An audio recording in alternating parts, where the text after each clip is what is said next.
ખોટું કોઈનું સહન નથી કરતો અને સાચું બોલવામાં જરા પણ ગભરાતો નથી. આ જ એટીટ્યૂડથી હું મારું જીવન જીવું છું અને મને બહુ મજા આવે છે. તમે ફિયરલેસ થઈ જાઓ આ દુનિયામાં. તમે સત્ય માટે જીવો. તમે અન્યાય થતો હોય ત્યાં અવાજ ઉઠાવો અને અવાજથી કામ ના તો હાથ ઉપાડો.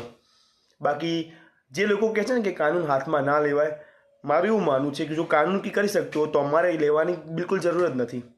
કાનૂનને પોલાઇટ બનતા બહુ સારું આવડે છે. એ પોલિટિશિયનો માટે કોઈને બિંદાસ મારી જશે, પરંતુ જ્યારે સામાન્ય પબ્લિક એમની સામે અવાજ લઈને આવે છે ત્યારે એ લોકો જસ્ટ યુઝલેસ એડવાઇસ આપે છે.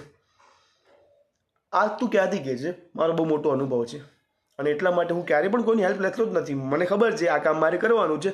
Without telling anybody I will do that. અને ફૂલ પાવર એન્ડ જોશથી કરું છું. બાકી મને ખબર છે કે હાઉ ધીસ વર્લ્ડ રન્સ. કાનૂન જસ્ટ કાનૂન પૂરતું છે. હું Indian, US, Russia, Ukraine, Iran એ બધા દેશમાં શું ચાલે છે, કેમ ચાલે છે અને કેવી રીતે થઈ રહ્યું છે એ બધું હું જાણકારી રાખું છું. કારણ કે મને world history, world geography, world politics બધું જાણવું ગમે છે. અને just because of that I am educated and I am powerful. And તમને પણ સલાહ આપીશ, તમે પણ બનો. અને એટીટ્યૂડ તો આવું જ રાખવાનું તમને પણ.